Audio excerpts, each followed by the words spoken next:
ꯅꯨꯡꯁꯤꯕꯤꯗꯨꯅ Manipuri entertainment ꯆꯦꯅꯦꯜꯕꯨ subscribe ꯑꯃꯁꯨꯡ like ꯇꯧꯕꯤꯔꯝꯃꯨ꯫ Channel ꯑꯁꯤꯅ ꯉꯁꯤꯁꯨ ꯃꯌꯥꯝꯕꯨ ꯏꯀꯣꯡꯅꯣꯅ ꯈꯣꯏꯔꯝꯖꯔꯤ꯫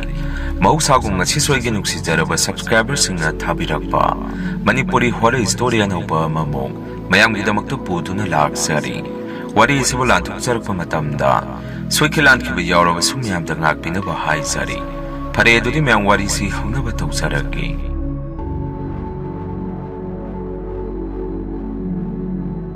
ꯋꯥꯔꯤꯁꯤ ꯏꯀꯨꯏ ꯀꯨꯏꯗ꯭ꯔꯤꯉꯩ ꯃꯇꯝꯗ ꯑꯩꯒꯤ ꯏꯐꯝꯗ ꯊꯦꯡꯅꯈꯤꯕ ꯊꯣꯛꯈꯤꯕ ꯑꯀꯤꯕ ꯋꯥꯔꯤꯅꯤ꯫ ꯃꯅꯤꯄꯨꯔꯗ ꯒꯥꯔꯤ ꯃꯔꯥꯡ ꯀꯥꯏꯅ ꯁꯦꯀꯦꯟ ꯍꯦꯟ ꯒꯥꯔꯤ ꯄꯨꯁꯜꯂꯛꯄ ꯂꯦꯞꯇꯕꯅ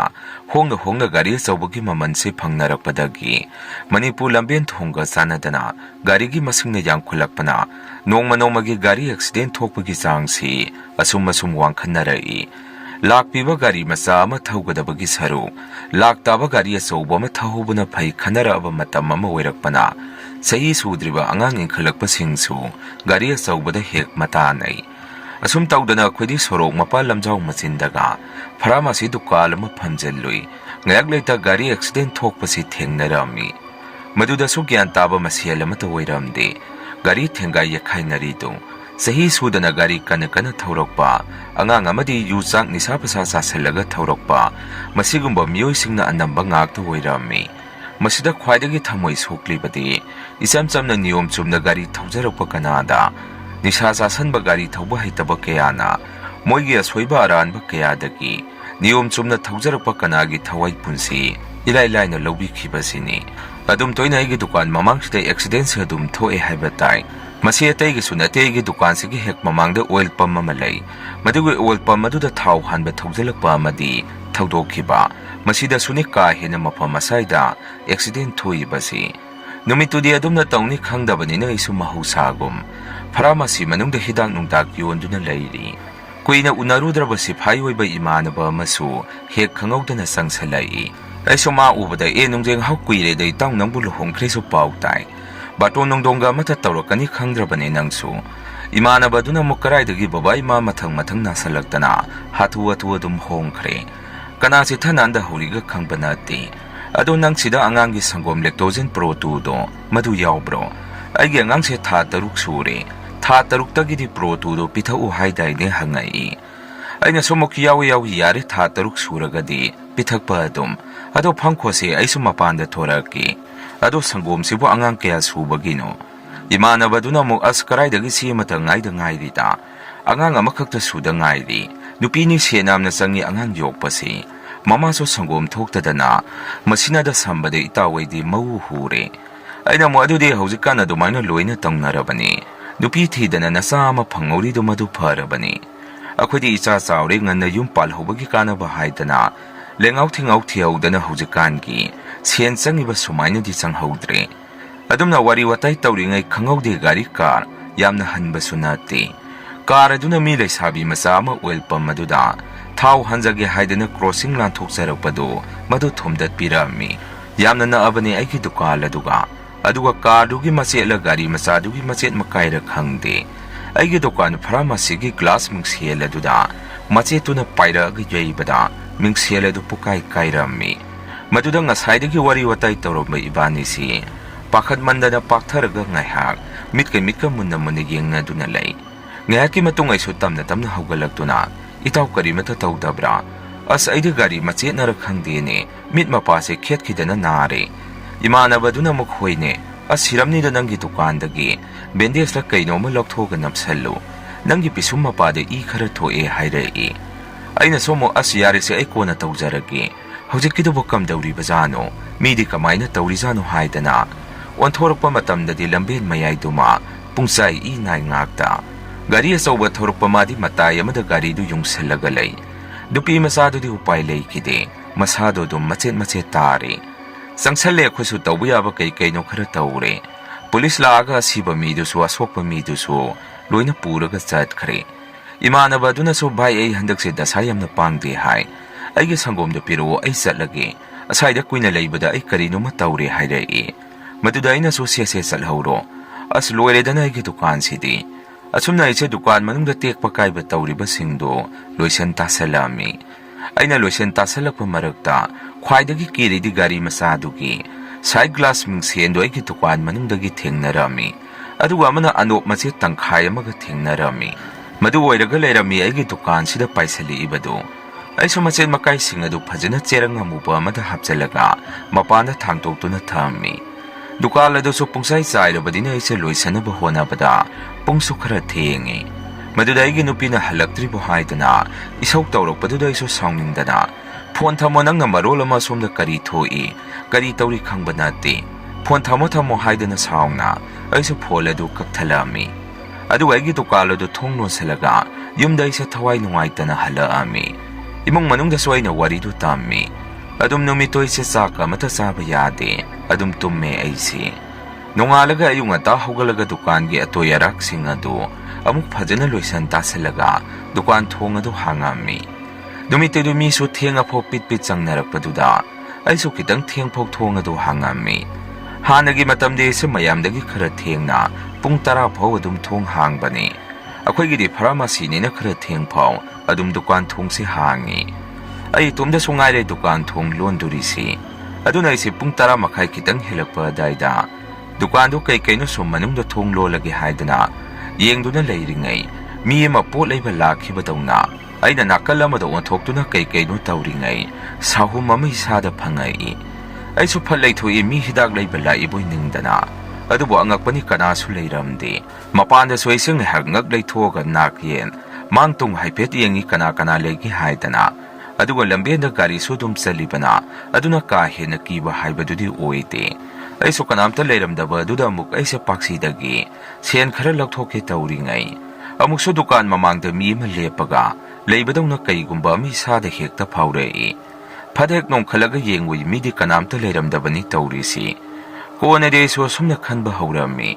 kari tawrabjanu ne ngasigi numisibo natraga ngarang accident thokibaduda asaida mathwai mami do ko chatsalabjarane kana de dukan thonglon selorage masidi mawong amani asumna ise dukan adu thonglon selaga aige gari masadu tamna lakpasida aige tungda dum mi ama swat tawraga dum inarai parapraba ise gari du ka khalaga isai ama kimanda da ngangsanaraga gari du banglongna thorami aduga yum tamna dum halai yum yaure agi nupi de soina wari do tammi ngasidi dukan da leiringai mawong amai tawi nahangkai de kasu tawdabani phana thengna leiraga su aina khalina ngarang accident thokibaduda leikhidabadagi mathwai mami du kocha salajara khangde ni hairami aigi nupina so dada to thengna su halai adugumba wari du saranu ai tum yaroi hayengdai di matam kharadi khra nganna yumda halau aidi tale nangi dukala dai do thaina dagi accident da dum thoga leiraba jagani dukan mafam hongtoke ga hongto mafam jaga amada mana dumna harak paduda ina somo chale he karai da muk dukan mafam amuk hongduri ki si phau posit handara kansida nangna mafam amada muk hongu ba hairi si sini siloi tambang ambanati hayengdai di khujule kham khara puraga chatpatare dukan da humdokna ba hairami asumna numitoma dum hokre mathangi numitadi aigi beg masadu da khujule khamate kama yumdagi thiaga hapselami aduga ise dukan tamna lakpa haurami aiga hek dukan thangnari bana kan gi yen kakpa angang adu su aigi nakta changaga sumna hairei tamo handak se sai se kari numi tawi hairi si masi chum majaro asai da yum leiriba singse numidang tumba yadre haine ahing nong yai da lamben mayai sida nupi ma pungkap da kapaga sum chatli hai ado tamodi hidak yon badina thengphok thong adum hangi kari su thengna da bro hangai aina so muk ranjan ne am sungarang kai no khara mayuk na re tu aduna ni se puri isi khujule khamni yumdagi purak pani ado athengbada dumaina tawre haiba as on thok pani da accident da leikhidaba nupi du magi mathwai mami tu oirangani yakapido dungaite ni hairami ngak wari tawre so dum pharmacy do phamami numitude suyumda khrangana hange dum khanjai atei thonglona khraga dukal amani thonglon dringai tuda aiso hathu atu dukan do thonglo sanna ba honnai adumaina ina dukan si thonglo san ba horak paduda dukan gi maido hek muthat pada aigi dukan manung asida mami oina nupi ma phamboi lepoi tawraga leibadu madu aina urai aiso dumaina tawrak padadi oi ma kaino sidi haidana kina ise maning hallaga kainoma leire sida haidana ise atei dukan do tanaba koilaw lawi moi atei dukan sing du su kaidawrage haidana aigi nakta sangsannarai ꯑꯩꯅ ꯁꯨꯃꯣꯏꯗ ꯍꯥꯏ ꯑꯩꯒꯤ ꯗꯨꯀꯥꯟ ꯃꯅꯨꯡꯗ ꯃꯩ ꯍꯦꯛ ꯃꯨꯊꯠꯄꯒ ꯀꯔꯤꯅꯣꯃ ꯃꯅꯨꯡꯗ ꯂꯩꯔꯦ ꯅꯣꯏ ꯑꯃꯨꯛꯇ ꯆꯪꯉꯒ ꯌꯦꯡꯉꯣ ꯍꯥꯏꯔꯝꯃꯤ ꯃꯣꯏꯅꯁꯨ ꯀꯗꯥꯏꯅꯣꯅꯦ ꯍꯥꯏꯗꯅ ꯑꯩꯒꯤ ꯗꯨꯀꯥꯟ ꯃꯅꯨꯡ ꯑꯗꯨꯗ ꯀꯩ ꯂꯩꯒꯦ ꯍꯥꯏꯗꯅ ꯌꯦꯡꯕ ꯆꯪꯅꯔꯝꯃꯤ ꯑꯗꯨꯃꯥꯏꯅ ꯃꯣꯏꯅ ꯌꯦꯡꯉꯨꯕ ꯃꯇꯝꯗꯗꯤ ꯀꯔꯤꯁꯨ ꯂꯩꯔꯝꯗ꯭ꯔꯕ ꯃꯥꯜꯂꯤ ꯀꯩꯁꯨ ꯂꯩꯇꯦ ꯊꯣꯡꯅꯔꯛꯏ ꯑꯩꯁꯨ ꯃꯣꯏ ꯂꯩꯔꯤꯉꯩ ꯃꯄꯥꯟꯒꯤ ꯊꯣꯡ ꯁꯣꯗꯣ ꯂꯣꯟꯁꯤꯜꯂꯝꯃꯤ ꯑꯗꯨꯒ ꯉꯥꯏꯍꯥꯛ ꯑꯩꯈꯣꯏꯁꯦ ꯑꯗꯥꯏꯗ ꯋꯥꯔꯤ ꯁꯥꯟꯅꯩ ꯗꯨꯀꯥꯟ ꯐꯝꯕ ꯃꯣꯏ ꯑꯇꯩꯗꯨꯅꯁꯨ ꯑꯁꯨꯝꯅ ꯍꯥꯏꯅꯔꯛꯏ ꯈꯔꯗꯤ ꯇꯧꯔꯕꯅꯤ ꯑꯁꯥꯏꯁꯦ ꯑꯗꯨ ꯀꯥꯟꯅꯗꯦ ꯂꯥꯏꯇꯤꯟ ꯑꯃꯨꯛꯇ ꯈꯨꯔꯝ ꯊꯣꯛꯍꯟꯁꯤ ꯍꯥꯏꯅꯔꯝꯃꯤ ꯀꯤꯅ ꯑꯩꯁꯨ ꯌꯨꯝꯗ ꯑꯗꯨꯝ ꯍꯜꯂꯛꯑꯦ ꯅꯣꯡꯉꯥꯜꯂꯒꯗꯤ ꯑꯩꯁꯦ ꯉꯔꯥꯡꯒꯤ ꯊꯧꯗꯣꯛ ꯑꯗꯨꯗ ꯑꯀꯤ ꯑꯈꯪ ꯅꯪꯈꯤꯕꯩꯔꯁꯨ ꯈꯪꯗꯦ ꯏꯁꯥꯁꯦ ꯏꯅꯨꯡ ꯅꯨꯡꯉꯥꯏꯇꯗꯅ ꯗꯨꯀꯥꯟ ꯊꯣꯡ ꯍꯥꯡꯉꯝꯗꯦ ꯅꯨꯃꯤꯠ ꯅꯤꯅꯤꯃꯨꯛ ꯑꯩꯒꯤ ꯗꯨꯀꯥꯟꯁꯦ ꯊꯣꯡ ꯂꯣꯟꯁꯤꯜꯂꯝꯃꯤ ꯃꯗꯨꯗ ꯑꯩꯅ ꯌꯨꯝꯗ ꯂꯩꯔꯤꯉꯩ ꯅꯥꯀꯟꯒꯤ ꯌꯦꯟ ꯀꯛꯄ ꯑꯉꯥꯡ ꯑꯗꯨꯅ ꯑꯩꯉꯣꯟꯗ ꯐꯣꯟ ꯇꯧꯔꯒ ꯁꯨꯝꯅ ꯍꯥꯏꯔꯛꯏ ꯇꯥꯃꯣ ꯀꯩꯗꯧꯔꯒꯦ ꯗꯨꯀꯥꯟ ꯊꯣꯡ ꯍꯥꯡꯗ꯭ꯔꯕꯗꯤ ꯇꯥꯃꯣꯒꯤ ꯗꯨꯀꯥꯟ ꯃꯅꯨꯡꯁꯤ ꯊꯣꯡ ꯂꯣꯜꯂꯒꯁꯨ ꯃꯅꯨꯡꯗ ꯃꯤ ꯂꯩꯕꯗꯧꯅ ꯑꯗꯨꯝ ꯇꯧꯔꯦꯅꯦ ꯅꯨꯃꯤꯗꯥꯡꯁꯨ ꯃꯉꯥꯏ ꯑꯩꯅ ꯊꯣꯡ ꯂꯣꯟꯗ꯭ꯔꯤꯉꯩ ꯑꯗꯨꯝ ꯃꯅꯨꯡꯗ ꯀꯣꯛ ꯀꯥꯡ ꯀꯔꯤ ꯂꯩꯔꯤꯅꯣꯁꯨ ꯈꯪꯗꯦ ꯑꯗꯣ ꯇꯥꯃꯣ ꯍꯌꯦꯡ ꯑꯃꯨꯛꯇ ꯂꯥꯛꯄꯤꯌꯨ ꯇꯥꯃꯣꯒꯤ ꯗꯨꯀꯥꯟ ꯃꯅꯨꯡ ꯑꯁꯤꯗ ꯀꯔꯤ ꯂꯩꯒꯦ ꯑꯃꯨꯛꯇ ꯌꯦꯡꯊꯣꯛꯁꯤ ꯍꯥꯏꯔꯛꯏ ꯑꯗꯨꯃꯥꯏꯅꯒ ꯑꯃꯨꯛ ꯍꯥꯏꯖꯜꯂꯛꯄꯗꯨꯗ ꯑꯩꯁꯨ ꯀꯩꯅꯣꯅꯤ ꯇꯧꯔꯤꯕꯁꯤꯡꯁꯤꯕꯨ ꯈꯜꯂꯝꯃꯤ ꯅꯣꯡꯉꯥꯜꯂꯒ ꯗꯨꯀꯥꯟ ꯊꯣꯛꯑꯦ ꯑꯗꯨꯒ ꯗꯨꯀꯥꯟ ꯃꯅꯨꯡꯗꯨ ꯑꯩꯈꯣꯏ ꯃꯌꯥꯝ ꯆꯪꯗꯅ ꯌꯦꯡꯃꯤꯟꯅꯔꯦ ꯃꯅꯨꯡꯗꯗꯤ ꯀꯔꯤꯁꯨ ꯇꯧꯕ ꯂꯩꯔꯝꯗꯦ ꯀꯣꯟꯅ ꯊꯪꯗꯗꯤ ꯑꯦꯛꯁꯤꯗꯦꯟꯗꯨ ꯊꯣꯛꯈꯤꯕ ꯃꯇꯨꯡ ꯊꯥ ꯑꯃꯃꯨꯛ ꯐꯥꯔꯛꯄ ꯃꯇꯝ ꯑꯁꯥꯏꯗ ꯑꯩꯒꯤ ꯄꯥꯛꯁꯤ ꯂꯩꯔꯤꯗꯨꯒꯤ ꯃꯈꯥꯗ ꯈꯨꯖꯤꯜꯂ ꯀꯩꯅꯣ ꯃꯤꯒꯤ ꯈꯨꯗꯤꯟꯗꯧꯅ ꯇꯧꯕ ꯑꯃ ꯄꯥꯛꯁꯤ ꯃꯈꯥꯗ ꯅꯞꯄꯒ ꯂꯩꯔꯝꯃꯤ ꯃꯗꯨ ꯎꯕꯗ ꯑꯩꯗꯤ ꯏꯁꯥꯗ ꯊꯨꯛ ꯂꯥꯎꯕ ꯑꯃ ꯄꯣꯛꯈꯤ ꯀꯣꯟꯅ ꯃꯌꯥꯝꯅ ꯍꯥꯏꯅꯔꯛꯄꯗ ꯑꯦꯛꯁꯤꯗꯦꯟ ꯑꯗꯨꯗ ꯃꯆꯦꯠ ꯃꯀꯥꯏ ꯄꯥꯏꯊꯣꯔꯛꯄ ꯑꯗꯨꯗ ꯑꯩꯒꯤꯁꯤꯗ ꯂꯩꯍꯧꯕ ꯑꯣꯏꯔꯤꯅꯤ ꯍꯥꯏꯅꯔꯝꯃꯤ ꯑꯗꯨꯃꯥꯏꯅ ꯂꯩꯔꯝꯕꯗꯒꯤ ꯃꯥꯏꯕ ꯑꯃ ꯇꯥꯟꯅꯔꯒ ꯑꯩꯒꯤ ꯗꯨꯀꯥꯟꯗꯨ ꯐꯖꯅ ꯀꯣꯛꯊꯣꯛ ꯁꯦꯡꯇꯣꯛꯍꯜꯂꯝꯃꯤ ꯃꯗꯨꯒꯤ ꯃꯇꯨꯡꯗꯒꯤꯗꯤ ꯀꯔꯤꯁꯨ ꯇꯧꯔꯛꯈꯤꯗ꯭ꯔꯦ ꯃꯌꯥꯝ ꯑꯍꯥꯟꯕꯒꯤ ꯋꯥꯔꯤꯁꯤ ꯃꯇꯥꯡ ꯑꯁꯥꯏꯗ ꯂꯣꯏꯖꯔꯦ ꯑꯅꯤꯁꯨꯕ ꯋꯥꯔꯤꯁꯤꯃꯨꯛ ꯃꯌꯥꯝꯗ ꯈꯨꯗꯣꯜ ꯇꯝꯖꯔꯤ ꯑꯩꯒꯤ ꯃꯤꯡꯁꯤ ꯚꯤꯛꯇꯣꯔꯤꯌꯥ ꯀꯧꯖꯩ ꯋꯥꯔꯤ ꯑꯁꯤ 2019 ꯑꯗꯨꯋꯥꯏꯗ ꯊꯣꯛꯈꯤꯕ ꯊꯧꯗꯣꯛ ꯑꯃꯒꯤ ꯋꯥꯔꯤꯅꯤ ꯑꯩꯒꯤ ꯏꯃꯨꯡꯁꯦ ꯀꯥ ꯍꯦꯟꯅ ꯅꯨꯡꯉꯥꯏ ꯌꯥꯏꯐꯕ ꯏꯃꯨꯡꯗꯤ ꯅꯠꯆꯗꯦ ꯑꯗꯨꯕꯨ ꯆꯥꯕ ꯊꯛꯄꯗꯤ ꯑꯗꯨꯝ ꯋꯥꯠꯆꯗꯕ ꯏꯃꯨꯡ ꯑꯃꯗꯤ ꯑꯣꯏꯔꯝꯃꯤ ꯄꯥꯕꯨꯡꯗꯤ ꯒꯣꯚꯔꯟꯃꯦꯟꯠꯒꯤ ꯊꯕꯛ ꯇꯧꯔꯝꯗꯦ ꯑꯗꯨꯕꯨ ꯏꯃꯥꯗꯤ ꯑꯦꯒ꯭ꯔꯤꯒꯤ ꯊꯕꯛ ꯇꯧꯔꯝꯃꯤ ꯑꯗꯨꯅ ꯑꯩꯈꯣꯏꯒꯤ ꯏꯆꯤꯜ ꯏꯅꯥꯎꯁꯤꯡꯕꯨ ꯃꯍꯩ ꯃꯁꯤꯡ ꯅꯤꯡꯊꯤꯖꯅ ꯇꯝꯍꯟꯕ ꯉꯝꯃꯝꯃꯤ ꯑꯩꯒꯤ ꯏꯆꯤꯜ ꯏꯅꯥꯎꯁꯦ ꯑꯍꯨꯝꯅꯤ ꯏꯊꯛꯇ ꯏꯕꯨꯡ ꯑꯅꯤ ꯑꯗꯨꯒ ꯑꯩꯒꯅꯤ ꯑꯩꯅ ꯑꯇꯣꯟꯕꯤꯅꯤ ꯅꯨꯄꯤ ꯏꯇꯣꯝꯗꯒ ꯑꯣꯏꯕꯒ ꯑꯩꯕꯨ ꯑꯩꯈꯣꯏ ꯏꯃꯨꯡꯅ ꯑꯁꯨꯛꯀꯤ ꯃꯇꯤꯛ ꯂꯨꯅ ꯆꯥꯟꯅ ꯇꯧꯕꯤꯔꯝꯃꯤ ꯀꯩꯒꯨꯝꯕ ꯑꯃ ꯇꯧꯒꯦ ꯍꯥꯏꯔꯨꯕꯗ ꯏꯃꯥ ꯄꯥꯕꯨꯡ ꯑꯃꯗꯤ ꯏꯕꯨꯡ ꯑꯅꯤꯅ ꯄꯥꯝꯕꯣꯝ ꯇꯤꯡꯕꯤꯗꯨꯅ ꯃꯇꯝ ꯆꯨꯞꯄꯗ ꯂꯦꯞꯄꯤꯔꯛꯏ 2019ꯗ ꯑꯩꯁꯦ ꯀ꯭ꯂꯥꯁ 12 ꯄꯥꯁ ꯇꯧꯈꯤ ꯄꯣꯖꯤꯁꯟꯃꯛ ꯌꯥꯎꯖꯔꯛꯇ꯭ꯔꯒꯁꯨ ꯐꯥꯔꯁ ꯗꯤꯕꯤꯖꯟꯗ ꯃꯥꯔꯛ ꯑꯗꯨꯝ ꯋꯥꯡꯅ ꯐꯪꯗꯨꯅ ꯂꯥꯛꯏ ꯃꯁꯤꯗ ꯏꯃꯥ ꯄꯥꯕꯨꯡꯅ ꯑꯩꯕꯨ ꯀꯔꯤ ꯂꯥꯏꯟꯗ ꯆꯪꯅꯤꯡꯕꯒꯦ ꯍꯥꯏꯗꯨꯅ ꯍꯪꯕꯤꯔꯛꯇꯨꯅ ꯑꯩꯁꯨ ꯑꯩꯅ ꯄꯥꯝꯖꯔꯤꯕ ꯑꯦꯒ꯭ꯔꯤꯒꯤ ꯂꯥꯏꯟꯗ ꯊꯥꯕꯗ ꯌꯥꯔꯝꯃꯤ ꯑꯩꯅ ꯑꯦꯒ꯭ꯔꯤ ꯇꯝꯕ ꯆꯠꯀꯗꯧꯔꯤꯕꯁꯤ ꯗꯦꯜꯂꯤꯗꯅꯤ ꯃꯅꯤꯄꯨꯔ ꯃꯆꯥ ꯑꯅꯤꯒ ꯑꯩꯈꯣꯏ ꯄꯨꯟꯅ 3 ꯆꯠꯇꯨꯔꯤꯅꯤ ꯑꯗꯨꯕꯨ ꯗꯦꯜꯂꯤ ꯌꯧꯔꯕ ꯃꯇꯝꯗꯗꯤ ꯑꯦꯗꯃꯤꯁꯟ ꯇꯧꯔꯕ ꯃꯇꯨꯡ ꯍꯣꯁꯇꯦꯜ ꯑꯦꯁꯥꯏꯟ ꯇꯧꯔꯛꯄꯗꯗꯤ ꯑꯩꯈꯣꯏ ꯂꯥꯛꯃꯤꯟꯅꯕ ꯃꯩꯇꯩ ꯃꯆꯥ ꯑꯃꯇꯒ ꯑꯩꯒ ꯇꯥꯃꯤꯟꯅꯔꯝꯗꯦ ꯃꯈꯣꯏ ꯑꯅꯤꯗꯤ ꯃꯗꯥꯎ ꯌꯥꯕꯅ ꯀꯥ ꯑꯃꯗ ꯄꯨꯟꯅ ꯇꯥꯔꯝꯃꯤ ꯑꯗꯨꯕꯨ ꯑꯩꯗꯤ ꯑꯁꯥꯝꯗꯒꯤꯅꯤ ꯍꯥꯏꯗꯅ ꯅꯨꯄꯤ ꯑꯃꯒ ꯑꯩꯒ ꯀꯥ ꯄꯨꯟꯅ ꯇꯥꯃꯤꯟꯅꯗꯨꯅ ꯂꯩꯔꯝꯃꯤ ꯑꯩꯈꯣꯏꯒꯤ ꯍꯣꯁꯇꯦꯜ ꯑꯁꯤ ꯀꯥ ꯈꯔ ꯄꯤꯛꯂꯞ ꯇꯧꯏ ꯑꯗꯨꯅ ꯀꯥ ꯑꯃꯗ ꯃꯤ ꯑꯅꯤꯗꯒꯤ ꯍꯦꯟꯅ ꯊꯝꯗꯦ ꯗꯦꯜꯂꯤ ꯆꯠꯄ ꯅꯨꯃꯤꯠ ꯑꯗꯨ ꯏꯃꯥ ꯄꯥꯕꯨꯡꯅ ꯏꯌꯥꯔꯄꯣꯔꯠ ꯐꯥꯎꯕ ꯊꯤꯟꯗꯣꯛꯄꯤꯔꯛꯄꯅꯤ ꯌꯨꯝꯗꯒꯤ ꯂꯝ ꯂꯥꯞꯅ ꯂꯩꯒꯅꯤ ꯍꯥꯏꯕꯒꯤ ꯅꯨꯡꯉꯥꯏꯇꯕꯒ ꯃꯩꯇꯩ ꯃꯆꯥ ꯑꯃꯇꯒ ꯍꯣꯁꯇꯦꯜ ꯄꯨꯜꯂꯝꯗꯕ ꯑꯗꯨꯗ ꯑꯩꯁꯦ ꯊꯋꯥꯏ ꯑꯁꯤ ꯌꯥꯝꯅ ꯅꯨꯡꯉꯥꯏꯇꯗꯨꯅ ꯍꯣꯁꯇꯦꯜ ꯃꯅꯨꯡꯗ ꯃꯤ ꯇꯞꯄꯤ ꯏꯔꯥ ꯆꯦꯟꯊꯗꯨꯅ ꯂꯩ ꯑꯩꯅ ꯂꯥꯛꯄꯗ ꯑꯁꯥꯃꯤꯁ ꯅꯨꯄꯤ ꯑꯗꯨꯗꯤ ꯍꯥꯟꯅ ꯂꯥꯛꯇꯨꯅ ꯂꯩꯔꯝꯃꯤ ꯑꯩꯁꯨ ꯏꯁꯥꯒꯤ ꯄꯣꯠ ꯆꯩ ꯃꯐꯝ ꯆꯥꯅ ꯊꯝꯗꯨꯅ ꯐꯃꯨꯡ ꯐꯥꯅꯨꯡ ꯅꯤꯡꯊꯤꯖꯅ ꯁꯦꯝꯖꯤꯟꯗꯨꯅ ꯐꯃꯨꯡꯗ ꯀꯥꯈꯠꯇꯨꯅ ꯀꯞꯂꯤ ꯏꯃꯥꯗ ꯐꯣꯟ ꯇꯧꯗꯨꯅ ꯋꯥꯔꯤ ꯁꯥꯗꯨꯅ ꯂꯩ ꯑꯁꯥꯃꯤꯁ ꯅꯨꯄꯤ ꯑꯗꯨꯗꯤ ꯊꯣꯏꯅ ꯅꯨꯡꯉꯥꯏꯇꯕ ꯎꯔꯝꯗꯦ ꯃꯥꯒꯤ ꯊꯣꯛꯄ ꯀꯔꯤꯅꯣ ꯇꯧꯗꯨꯅ ꯑꯗꯨꯝ ꯂꯩ ꯅꯨꯃꯤꯠꯇꯣ ꯍꯧꯈ꯭ꯔꯦ ꯀ꯭ꯂꯥꯁ ꯆꯠꯄ ꯍꯧꯔꯦ ꯍꯣꯁꯇꯦꯜ ꯄꯨꯟꯗ꯭ꯔꯒꯁꯨ ꯀ꯭ꯂꯥꯁꯇꯗꯤ ꯑꯩꯈꯣꯏ ꯂꯥꯛꯃꯤꯟꯅꯕ ꯃꯁꯦꯜ ꯑꯗꯨ ꯀ꯭ꯂꯥꯁ ꯑꯃꯠꯇꯗ ꯄꯨꯜꯂꯕꯅꯤ나 ꯅꯨꯡꯉꯥꯏꯇꯕ ꯈꯔꯗꯤ ꯐꯩ ꯑꯁꯨꯝꯅ ꯊꯥ ꯑꯅꯤꯗꯤ ꯍꯧꯖꯤꯟꯈ꯭ꯔꯦ ꯍꯧꯖꯤꯛꯇꯤ ꯑꯁꯨꯝ ꯂꯩꯃꯤꯟꯅꯔꯛꯂꯕꯅꯤ나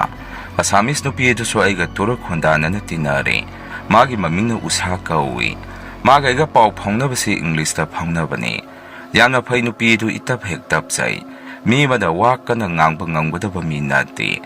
ꯁꯨꯝ ꯂꯣꯏꯅꯔꯛꯄꯅ ꯃꯥꯅ ꯃꯥꯒꯤ ꯕꯣꯏꯐ꯭ꯔꯦꯟꯒꯤ ꯃꯇꯥꯡꯗꯁꯨ ꯑꯩꯉꯣꯟꯗ ꯋꯥꯔꯤ ꯂꯤꯔꯝꯃꯤ ꯃꯥꯒꯤ ꯕꯣꯏꯐ꯭ꯔꯦꯟ ꯑꯁꯤ ꯗꯦꯜꯂꯤꯗ ꯂꯩ ꯗꯦꯜꯂꯤꯒꯤ ꯍꯣꯇꯦꯜ ꯑꯃꯒꯤ ꯊꯕꯛ ꯇꯧꯏ ꯃꯈꯣꯏ ꯑꯅꯤ ꯈꯪꯅꯔꯛꯄꯁꯤ ꯆꯍꯤ ꯑꯃ ꯍꯦꯜꯂꯦ ꯐꯦꯁꯕꯨꯛꯇꯒꯤ ꯈꯪꯅꯔꯛꯄꯅꯤ ꯍꯥꯏꯗꯅ ꯋꯥꯔꯤ ꯑꯗꯨꯝ ꯂꯤꯔꯛꯏ ꯀꯔꯤꯒꯨꯝꯕ ꯃꯇꯝꯗ ꯁꯟꯗꯦꯒꯨꯝꯕ ꯀ꯭ꯂꯥꯁ ꯑꯣꯐ ꯂꯩꯕ ꯅꯨꯃꯤꯠꯀꯨꯝꯕꯗꯗꯤ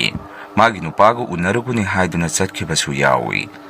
ꯃꯇꯝꯅ ꯁꯨꯝ ꯍꯧꯈꯤꯕꯅ ꯁꯝꯃꯔ ꯕ꯭ꯔꯦꯛꯁꯨ ꯊꯥꯔꯛꯂꯦ꯫ ꯅꯨꯃꯤꯠ ꯌꯥꯝꯗꯤ ꯅꯨꯃꯤꯠ 15ꯃꯨꯛꯇ ꯊꯥꯕꯅꯤ꯫ ꯑꯗꯨꯕꯨ ꯑꯩꯗꯤ ꯌꯨꯝꯗ ꯆꯠꯅꯤꯡꯗꯨꯅ ꯂꯩꯕꯒ ꯌꯨꯝꯗ ꯑꯗꯨꯝ ꯂꯥꯛꯑꯝꯃꯤ꯫ ꯑꯩꯒꯤ ꯔꯨꯝꯃꯦꯠ ꯑꯁꯥꯃꯤꯁ ꯎꯁꯥꯗꯤ ꯌꯨꯝꯗ ꯍꯜꯂꯔꯣꯏ, ꯅꯨꯃꯤꯠꯁꯨ ꯌꯥꯝꯗꯤ ꯂꯥꯏꯔꯤꯛ ꯈꯔ ꯄꯥꯒꯗꯕ ꯂꯩ ꯍꯥꯏꯗꯅ ꯃꯥꯗꯤ ꯍꯣꯁꯇꯦꯜꯗ ꯑꯗꯨꯃꯛ ꯂꯩꯍꯧꯈꯤ꯫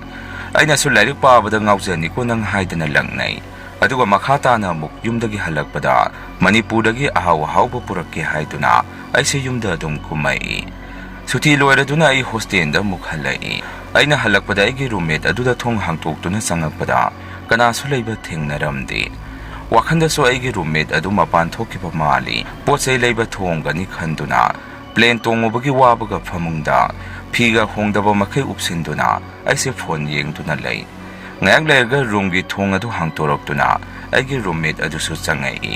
ꯑꯩ ꯂꯩꯔꯝꯕ ꯎꯕꯗ ꯏꯉꯛ ꯉꯛꯄꯒꯨꯝ ꯇꯧꯏ꯫ ꯑꯩꯅꯁꯨ ꯃꯉꯣꯟꯗ ꯑꯣꯟꯁꯤꯟꯗꯨꯅ ꯄꯣꯠ ꯂꯩꯕ ꯊꯣꯛꯎꯕ꯭ꯔꯣ? ꯅꯪꯒꯤ ꯄꯣꯠꯆꯩꯅ ꯑꯩꯁꯦ ꯅꯜꯂꯒ ꯂꯥꯛꯑꯕꯅꯤ, ꯕꯦꯛꯇ ꯂꯣꯏꯅ ꯌꯥꯎꯔꯤ, ꯍꯣꯔꯦꯟ ꯂꯧꯔꯣꯀꯣ ꯍꯥꯏꯗꯅ ꯐꯥꯒꯤ ꯇꯧꯔꯝꯃꯤ꯫ ꯑꯗꯨꯕꯨ ꯅꯍꯥꯟ ꯃꯈꯩꯒ ꯃꯥꯟꯅꯗꯕ ꯃꯇꯧꯗ ꯑꯩꯒꯤ ꯔꯨꯝꯃꯦꯠ ꯎꯁꯥ ꯑꯁꯤ ꯃꯁꯥꯗꯨ ꯏꯍꯩ ꯍꯩꯅꯗꯕꯒꯨꯝ ꯎꯔꯝꯃꯤ꯫ ꯃꯈꯨꯠꯇꯁꯨ ꯄꯣꯂꯤꯊꯤꯟ ꯑꯃꯨꯕ ꯃꯆꯥ ꯑꯃ ꯄꯥꯏꯔꯛꯏ꯫ ꯑꯩꯅ ꯌꯨꯝꯗ ꯆꯠꯇ꯭ꯔꯤꯉꯩ ꯎꯈꯤꯕ ꯃꯥꯒꯤ ꯃꯁꯛ ꯑꯗꯨꯒ ꯅꯨꯃꯤꯠꯇꯨꯒꯤ ꯃꯥꯒꯤ ꯃꯑꯣꯡ ꯑꯗꯨꯒ ꯌꯥꯝꯅ ꯈꯦꯠꯅꯔꯝꯃꯤ꯫ ꯃꯌꯥꯡ ꯑꯗꯨ ꯌꯥꯝꯅ ꯀꯪꯁꯤꯜꯂꯝꯃꯤ꯫ ꯍꯥꯟꯅꯗꯒꯤ ꯀꯨꯆꯨ ꯀꯨꯃꯦꯟ ꯃꯛꯁꯤꯜꯂꯝꯃꯤ꯫ ꯑꯅꯥꯕꯒꯨꯝ ꯀꯨꯆꯨ ꯀꯨꯃꯦꯟ ꯑꯗꯨ ꯏꯁꯦꯡ ꯁꯦꯡꯉꯝꯗꯦ꯫ ꯃꯗꯨ ꯎꯕꯗ ꯑꯩꯅ ꯀꯩꯅꯣ ꯏꯕꯦꯝꯃ ꯅꯪꯕꯨ ꯂꯥꯏꯔꯤꯛ ꯄꯥꯔꯤꯉꯩ ꯀꯔꯤꯃꯠꯇ ꯆꯥꯗ꯭ꯔꯕꯣ ꯍꯥꯏꯗꯅ ꯐꯥꯒꯤ ꯑꯃꯨꯛ ꯇꯧꯁꯟꯗꯨꯅ ꯍꯪꯇꯣꯛꯑꯝꯃꯤ꯫ ꯎꯁꯥꯗꯤ ꯅꯣꯛꯐꯤ ꯇꯧꯗꯨꯅ ꯍꯛꯆꯥꯡꯁꯦ ꯍꯟꯗꯛꯁꯦ ꯀꯌꯥ ꯉꯝꯗꯦ ꯑꯗꯨꯅꯅꯤ ꯍꯥꯏꯗꯨꯅ ꯈꯨꯝꯗꯨꯅ ꯃꯥꯒꯤ ꯐꯃꯨꯡꯂꯣꯝꯗ ꯑꯗꯨꯝ ꯇꯨꯃꯤꯟꯅ ꯆꯪꯈꯤ꯫ ꯅꯣꯡꯃ ꯅꯤꯅꯤꯗꯤ ꯑꯁꯨꯝ ꯍꯧꯈ꯭ꯔꯦ꯫ ꯑꯗꯨꯕꯨ ꯎꯁꯥꯒꯤ ꯁꯥꯖꯠ ꯑꯃꯗꯤ ꯃꯑꯣꯡꯗ ꯑꯩꯅ ꯍꯥꯟꯅꯒ ꯁꯨꯡꯃꯥꯟ ꯃꯥꯟꯅꯗꯕ ꯑꯍꯣꯡꯕꯁꯤꯡ ꯌꯥꯝꯅ ꯇꯣꯏꯅ ꯎꯔꯝꯃꯤ꯫ ꯑꯌꯨꯛ ꯅꯨꯃꯤꯗꯥꯡꯒꯤ ꯆꯥꯛꯁꯦ ꯍꯣꯜꯗꯒꯤ ꯂꯧꯔꯨꯗꯨꯅ ꯏꯕꯥꯅꯤ ꯄꯨꯂꯞ ꯔꯨꯝꯗ ꯆꯪꯗꯨꯅ ꯄꯤꯀꯜꯒꯨꯝꯕ ꯈꯔ ꯄꯨꯊꯣꯛꯇꯨꯅ ꯆꯥꯃꯤꯟꯅꯔꯝꯕꯅꯤ꯫ ꯑꯗꯨꯕꯨ ꯍꯧꯖꯤꯛꯇꯤ ꯆꯥꯛ ꯏꯁꯤꯡ ꯆꯥꯕ ꯃꯇꯝ ꯌꯧꯔ ꯐꯥꯎꯕ ꯃꯥꯒꯤ ꯐꯃꯨꯡꯗꯒꯤ ꯍꯧꯒꯠꯇꯅ ꯑꯩꯕꯨ ꯃꯈꯥꯗ ꯀꯨꯝꯗꯨꯅ ꯆꯥꯔꯨꯔꯣ, ꯃꯍꯥꯛ ꯆꯥꯅꯤꯡꯗ꯭ꯔꯦ ꯍꯥꯏꯗꯨꯅꯇ ꯂꯥꯛꯏ꯫ ꯆꯥꯗ ꯊꯛꯇ꯭ꯔꯕꯅꯤꯅ ꯃꯁꯥ ꯑꯗꯨꯁꯨ ꯌꯥꯝꯅ ꯁꯣꯟꯖꯜꯂꯛꯏ꯫ ꯃꯃꯤꯠ ꯏꯀꯨꯠ ꯀꯨꯠꯁꯟꯈ꯭ꯔꯦ, ꯃꯃꯥꯏ ꯃꯃꯤꯠ ꯀꯨꯆꯨ ꯑꯃꯠꯇ ꯊꯣꯛꯇ꯭ꯔꯦ꯫ ꯍꯥꯟꯅꯒꯤ ꯃꯁꯛ ꯑꯗꯨꯒꯗꯤ ꯄꯨꯔꯥ ꯈꯦꯠꯅꯕ ꯍꯥꯏꯕꯗꯨ ꯑꯣꯏꯔꯦ꯫ ORS ꯂꯩꯗꯨꯅ ꯑꯩꯅ ꯊꯦꯝꯗꯨꯅ ꯄꯤꯊꯛꯏ꯫ ꯑꯗꯨꯁꯨ ꯊꯛꯅꯤꯡꯗꯦ ꯍꯥꯏꯗꯅ ꯃꯥꯁꯦ ꯏꯊꯛ ꯊꯛꯑꯣ ꯍꯥꯏꯕ ꯌꯥꯔꯝꯗꯦ꯫ ꯃꯥꯒꯤ ꯃꯑꯣꯡ ꯑꯁꯤꯗ ꯑꯩꯒꯤ ꯋꯥꯈꯜꯗ ꯀꯔꯤꯅꯣ ꯄ꯭ꯔꯣꯕ꯭ꯂꯦꯝ ꯑꯃꯗꯤ ꯊꯣꯛꯂꯦ ꯍꯥꯏꯕꯁꯤ ꯑꯩꯅ ꯆꯤꯡꯅꯕꯗꯒꯤ ꯃꯇꯥꯡ ꯆꯥꯅ ꯍꯪꯒꯦ ꯈꯟꯗꯨꯅ ꯂꯩ꯫ ꯅꯣꯡꯃ ꯑꯩꯅ ꯃꯥꯒꯤ ꯐꯃꯨꯡ ꯃꯅꯥꯛꯇ ꯆꯪꯁꯤꯟꯗꯨꯅ ꯃꯥꯒꯤ ꯁ꯭ꯇꯗꯤ ꯇꯦꯕꯜ ꯃꯅꯥꯛꯇ ꯆꯤꯌꯔ ꯑꯗꯨ ꯆꯤꯡꯊꯣꯛꯇꯨꯅ ꯐꯃꯨꯡ ꯃꯌꯥ ꯑꯗꯨꯗ ꯑꯩꯁꯦ ꯐꯝꯊꯔꯝꯃꯤ꯫ ꯑꯗꯨꯒ ꯎꯁꯥꯕꯨ ꯍꯧꯗꯣꯛꯇꯨꯅ ꯀꯨꯞꯅ ꯋꯥ ꯑꯃ ꯍꯪꯉꯝꯃꯤ꯫ ꯎꯁꯥꯅꯒꯤ ꯅꯨꯡꯉꯥꯏꯇꯕ ꯑꯃ ꯂꯣꯠꯁꯤꯟꯗꯨꯅ ꯅꯪꯅ ꯊꯝꯂꯤ, ꯑꯗꯨꯕꯨ ꯅꯪꯅ ꯑꯩꯉꯣꯟꯗꯒꯤ ꯂꯣꯠꯁꯤꯟꯗꯨꯅ ꯅꯇꯣꯝꯗ ꯑꯋꯥꯕ ꯄꯤꯔꯤꯕ ꯑꯗꯨ ꯀꯔꯤꯒꯤꯅꯣ? ꯏꯕꯥꯅꯤ ꯄꯤꯛꯂꯤꯉꯩꯗꯒꯤ ꯇꯤꯟꯅꯕꯃꯛ ꯅꯠꯇ꯭ꯔꯒꯁꯨ ꯑꯩꯅꯗꯤ ꯅꯪꯕꯨ ꯑꯁꯦꯡꯕ ꯏꯃꯥꯟꯅꯕꯤꯅꯤ ꯈꯜꯂꯤꯕꯅꯤ꯫ ꯅꯪꯒꯤ ꯑꯋꯥꯕꯗꯨ ꯅꯪꯅ ꯑꯩꯕꯨ ꯅꯃꯥꯟꯅꯕꯤ ꯑꯃ ꯑꯣꯏꯅ ꯈꯜꯂꯒꯗꯤ ꯑꯩꯉꯣꯟꯗ ꯁꯤꯌꯔ ꯈꯔ ꯇꯧꯔꯛꯎ, ꯑꯋꯥꯕ ꯈꯔꯇꯁꯨ ꯀꯣꯛꯀꯅꯤ꯫ ꯑꯁꯨꯝꯅ ꯑꯩꯅ ꯊꯦꯝꯕꯤꯔꯝꯃꯤ꯫ ꯑꯩꯒꯤ ꯋꯥꯁꯤꯡ ꯑꯗꯨ ꯇꯥꯕꯗ ꯎꯁꯥꯗꯤ ꯑꯣꯛ ꯈꯣꯡꯅ ꯀꯞꯊꯣꯔꯛꯂꯦ꯫ ꯀꯞꯅ ꯑꯩꯕꯨ ꯀꯣꯟꯁꯟꯗꯨꯅ ꯑꯩꯉꯣꯟꯗ ꯃꯥꯒꯤ ꯑꯋꯥꯕꯁꯤꯡꯗꯨꯒꯤ ꯋꯥꯔꯤꯗꯨ ꯂꯤꯖꯔꯛꯏ꯫ ꯎꯁꯥꯗꯣ ꯁꯝꯃꯔ ꯕ꯭ꯔꯦꯛ ꯃꯇꯝ ꯑꯗꯨꯗ ꯃꯥꯒꯤ ꯅꯨꯄꯥꯒ ꯇꯣꯏꯅ ꯎꯅꯈꯤ꯫ ꯃꯈꯣꯏ ꯑꯅꯤꯒꯤ ꯃꯔꯛꯇ ꯆꯦꯠꯄ ꯃꯔꯤ ꯂꯩꯅꯕꯗꯒꯤ ꯏꯃꯥꯟꯅꯕꯤ ꯎꯁꯥꯁꯤ ꯍꯧꯖꯤꯛ ꯄ꯭ꯔꯦꯒꯅꯦꯟ ꯑꯣꯏꯔꯛꯈꯤ꯫ ꯃꯁꯤꯒꯤ ꯃꯇꯨꯡ ꯎꯁꯥꯅ ꯃꯥꯒꯤ ꯕꯣꯏꯐ꯭ꯔꯦꯟꯗ ꯄꯥꯎ ꯑꯁꯤ ꯇꯝꯂꯨꯕꯗ ꯃꯥꯒꯤ ꯅꯨꯄꯥ ꯑꯗꯨꯅ ꯂꯨꯍꯣꯡꯗ꯭ꯔꯤꯉꯩꯗ ꯑꯉꯥꯡ ꯂꯩꯕ ꯏꯃꯨꯡꯒꯤ ꯃꯤꯅ ꯌꯥꯔꯣꯏ, ꯑꯉꯥꯡ ꯑꯗꯨ ꯑꯦꯕꯣꯔꯠ ꯇꯧ ꯍꯥꯏꯔꯝꯃꯒ ꯐꯣꯜ ꯑꯣꯐ ꯊꯝꯈꯤꯗꯨꯅ ꯅꯨꯃꯤꯠ ꯑꯗꯨꯗꯒꯤ ꯄꯥꯎ ꯐꯥꯎꯅꯕ ꯉꯝꯃꯝꯗꯦ꯫ ꯅꯨꯄꯥꯗꯨ ꯑꯗꯨꯃꯛ ꯂꯣꯠꯈ꯭ꯔꯦ꯫ ꯑꯗꯨꯅ ꯃꯍꯥꯛ ꯀꯔꯤ ꯇꯧꯒꯗꯕꯅꯣ ꯈꯪꯗ꯭ꯔꯦ ꯍꯥꯏꯗꯅ ꯑꯩꯕꯨ ꯀꯣꯟꯗꯨꯅ ꯀꯞꯄꯒ ꯋꯥꯔꯤ ꯑꯗꯨ ꯇꯝꯃꯛꯏ꯫ ꯑꯩꯁꯨ ꯃꯥꯒꯤ ꯋꯥꯔꯤ ꯑꯗꯨ ꯇꯥꯕꯗ ꯌꯥꯝꯅ ꯅꯨꯡꯉꯥꯏꯔꯝꯗꯦ꯫ ꯃꯥꯒꯤ ꯅꯨꯄꯥ ꯑꯗꯨꯕꯨꯁꯨ ꯌꯥꯝꯅ ꯁꯥꯎꯅꯤꯡꯕ ꯑꯃ ꯄꯣꯛꯑꯝꯃꯤ꯫ ꯃꯁꯥꯅ ꯌꯥꯅꯈꯤꯕ ꯊꯕꯛꯄꯨ ꯅꯨꯄꯤꯅꯤ ꯁꯣꯜꯂꯤ ꯍꯥꯏꯗꯨꯅ ꯅꯨꯄꯤ ꯈꯛꯇꯗ ꯇꯥꯏꯁꯟꯗꯨꯅ ꯏꯟꯊꯣꯛꯇꯨꯅ ꯊꯝꯕ ꯑꯃꯗꯤ ꯅꯨꯄꯤ ꯈꯛꯇꯕꯨ ꯁꯃꯥꯖꯅ ꯅꯣꯛꯅꯕꯤꯕꯒꯤ ꯊꯧꯑꯣꯡ ꯑꯁꯤꯗ ꯅꯨꯄꯤ ꯑꯣꯏꯕꯤꯁꯤꯡꯗ ꯑꯆꯧꯕ ꯄꯣꯠꯂꯨꯝ ꯑꯃ ꯑꯣꯏꯔꯤꯕꯅꯤ꯫ ꯃꯁꯤꯃꯛꯅꯤ ꯑꯩꯒꯤ ꯔꯨꯝꯃꯦꯠ ꯑꯁꯤꯅ ꯋꯥꯔꯤꯕꯁꯤ꯫ ꯃꯥꯒꯤ ꯃꯌꯨꯝꯁꯨ ꯅꯨꯡꯉꯥꯏꯕ ꯅꯠꯆꯗꯦ, ꯃꯃꯥ ꯂꯨꯈ꯭ꯔꯥꯕꯤꯅ ꯋꯥꯅ ꯌꯣꯛꯆꯕꯅꯤ꯫ ꯑꯩꯅ ꯃꯥꯕꯨ ꯊꯦꯝꯖꯤꯟꯕꯤꯗꯨꯅ ꯃꯀꯣꯛꯇ ꯇꯞꯅ ꯅꯥꯟꯊꯗꯨꯅ ꯅꯨꯃꯤꯠ ꯑꯗꯨꯃꯗꯤ ꯇꯨꯝꯍꯜꯂꯝꯃꯤ꯫ ꯃꯊꯪꯒꯤ ꯅꯨꯃꯤꯠ ꯀ꯭ꯂꯥꯁ ꯆꯠꯅꯔꯛꯄꯒꯤ ꯃꯇꯝ ꯑꯌꯨꯛꯀꯤ ꯄꯨꯡ 9ꯒ ꯇꯥꯔꯛꯄ ꯑꯗꯨꯋꯥꯏꯗꯅꯤ꯫ ꯑꯩꯅ ꯑꯁꯨꯝꯅ ꯐꯤꯔꯣꯟ ꯁꯦꯠꯆꯟꯕ ꯂꯣꯏꯔꯁꯤ ꯐꯥꯎꯕ ꯎꯁꯥꯗꯤ ꯐꯃꯨꯡꯗ ꯇꯨꯝꯂꯤꯕ ꯃꯥꯜꯂꯤ꯫ ꯃꯆꯤ ꯂꯦꯡꯗꯦ ꯐꯛꯂꯥꯡꯂꯣꯝꯗ ꯑꯣꯟꯁꯤꯟꯗꯨꯅ ꯍꯤꯞꯇꯨꯅ ꯂꯩ꯫ ꯃꯗꯨꯗ ꯑꯩꯁꯨ ꯍꯧꯖꯤꯛ ꯄꯨꯡ ꯑꯁꯤ ꯐꯅ ꯊꯦꯡꯂꯕꯅꯤꯅꯦ, ꯆꯥꯛ ꯆꯥꯅꯕ ꯃꯇꯝ ꯌꯧꯔꯛꯂꯦ, ꯑꯗꯨꯅ ꯑꯩꯁꯨ ꯎꯁꯥ ꯍꯥꯏꯗꯅ ꯃꯉꯣꯟꯗ ꯀꯧꯔꯝꯃꯤ꯫ ꯁꯨꯝ ꯀꯧꯔꯝꯕꯗꯒꯤ ꯇꯥꯃꯜꯂꯛꯇꯕ ꯑꯗꯨꯗꯣ ꯀꯔꯤꯅꯣ ꯈꯟꯗꯨꯅ ꯑꯩ ꯃꯥꯒꯤ ꯐꯃꯨꯡ ꯃꯅꯥꯛꯇ ꯆꯪꯁꯟꯗꯨꯅ ꯃꯥꯒꯤ ꯃꯁꯥꯗꯨ ꯅꯣꯝꯂꯨꯏ꯫ ꯑꯗꯨꯕꯨ ꯇꯨ ꯆꯣꯡꯅꯤꯡꯉꯥꯏ ꯑꯣꯏꯕ ꯊꯧꯗꯣꯛꯅꯤ꯫ Masa sap tingduna leirami, lengot pa karisu tawkhide. Aiso pakhatuna changsenduna magi thabak mapaduda, nakong thangjinduna mihundo yengami. Adubo imanabigi mihundo phangamde. Karigumba makhol ama phawba thokpa ngamamde. Khong asi thak nikhalaktuna, lepa phawba ngamdana makhada padak lawna phandarami. Khuta pairiba phol adu lok hangduna, maitai masa imanabi bhumida, phone tawduna aigi roomda yamna thuna lau haidana, aisa kaptuna pau pirami. Maitai masa aiga hana changminarkhiba hostel kadi pundaba, nupi anido bhumi amadi sanju kawi. Nupi anido su matamnikan kanadana, hathu aigi roomda changai. Aina khutningna usagi phamungda leiriba hakchang aduda khut thilami. Makhoi ani so changsenduna masa nomduna yengobada, mamit pana langkhatuna oja sing kauba chen thokhi. Marang tawduna oja amadi authority singsu, changsilaklai satri singna, aigi kagi mapanda puyom hek yomami. Karigumba mataga aina leiriba hostel asi, nupi ngakta leiba hostel ni. Oja singna kanna honaduna usabu, makhoi mayamna thangduna ambulance ta haptuna, hospital tamna pukhi. Hostel da leiba satra sing amaga ngarang wangang hostel adu, numitumadi pungnin hek nilli. Aibudi oja amana sinbiduna maitai imanabi nidugi kada, punna leirami. Nungthinda usadu leite sleeping pill overdose ta sibani haidana, hostel da wadu tanarakpadagi, amuka hena hostel manungda, satra singna punglang langami. Usagi asiba masadu hospital dagi, mayum yongna dumak puthakre hai. Magi mapon machay singdi ka duda dumak lehauribani. Mayumda puthakre haiba pao sinatana, ate atopa makhataba paudi kanamatana khangamdi. Imanabi usa hek leikhidaba sidagi aigi kada, Asengba yamna kirami. Usaga ibani na leramiba ka si, first floor gi stair kakhalakpagi, stair gi hek mayukna na leiriba ka dudani. Aduna chathok chasinda dumak landuna salibani. Aina hana leramba ka duda leibasi aisi yamna kizarami. Adigo hostel room sindokpasu, season haukrabanina sindok sinjin yaramdi. Aina tamliba sigadi satra masingsi, akak nabi hoina laubani. Aduna hostel ge room masingsu, chap chabi hoina thambanina, ahenba room leiramdi. Aduga karamna mi laikide haiduna room honge hairugani. Upai leitabanina ai ge room da dum leiba tarami. Aduba ai ka duda sangba phawbo kibadagi. Aigi podi chai singa ka duda thamlagasu, maitai masa ni duki room da tumba dum sangami. Besu ani khaktani thari badu mi ani tumba yaba besu nati. Aduna ise floor da thaduna tumami. Ayog nung thinda da ngayak ti aigi room da, iruluba lairik paabana singba dum taurami. Numit kharadi asumna sum haujang khre adubu. Matam adu ningtham thaga waibaga floor da tharaga tumbadu, isada yamna nungairamdi. Tax matakta phi tharaga tumlibadu, aduna ningthina tumba phangamdi. Haksang asisu ningthina tumdabaga, floor da tumbagi ingbaduga pasanduna isase favor kana taurami. Favor taurokpadudadi makhada tumbasu yadre. Anaba muka henjanduribani. Aduna aigi veta tangai fadana tumba tarami. Numidangi sak chaba toba matung hida khara chasenduna. Aigi room maduda changaktuna tamna hipthaduna, tumba kana themlami. Hidak chasalubagera khangde aise kuitana, adum tumthakirami. Aina tumingai asida aigi sada mangoi kaiwai, sanil lama phaurai. Aina tumliba adu kanagumba mi amana, aigi phamung manak asida leptuna yengbagum, isada tumna yamna hainadaba, karino khangdaba samil lama phaurai. Ai mikap khangthok ek thoi aina mit panglakpa adudadi, kanasu leiramdi. Aisu mangoiraba male haidana khantokduna, phamung manake table aduda leiriba ising bottle adu lauduna, makum hangtoga ising khara thami. Hidak chakhiba aduda haksang ase kharadi phagalami. Aigi phol adu mon mayadagi lakhalaktuna, aise pung yengi. Pung ahum tagadaba minute kharada ngaiduna leirami. Aina ngasi tungkhibadu pung mapal adai waidani. Sangna tumlubagira karino tumthau haiba yadre, tumningbasu poomdi. Aduna aigi famungda khong tingthoktuna, phamaga tampakasida mall ama thammaga, laptop adu phaktoktuna film mama, volume tamna leithaduna yengami. Aina sumna yenglingai asida alarm makhol ama yamna hauna khongai. Aiso khangpre khangi isa phabo khara chongkhalli. Khongai ba alarm makhol adu ai khangi aiga hana leiminaramba. Roommate usagi bed table da thamiba, alarm clock adudagi khongakpa alarm ni. Usa leiringai da numit khudingi alarm asi, khongba taduna leirakhibani. Madi pung ahumda hugatuna leirikadum paabani. Alam adu khongduna dum leirami mi amana muthatribo khongduribani. Aiso sum tawduna leibadu isada tu khyau khyau chungba ma polaktuna magi famung thariba dumda tamna sangsenduna table dagi alam adu phatlauna muthalami. Alam adu muthatuna iso aigi famungda prap sangselактuna film yengamba du toktuna laptop adu phatkhunjanduna thamkhraga phajup singkhatuna amu aise tumba themami. Tumthau haiba paka yaramde sumna leiringai asida karino khangdaba nupi amagi makhol ama tamna murung sonba makhon se tarai sum tasalubada tariba makhol adu kana gumbi amana lairik pabagi makhon mali murung sonuna table da pen notebook kumba sijinabagi mongda lairik pabagi mongda makhon thorai makhol se tarakpada ai adum khangle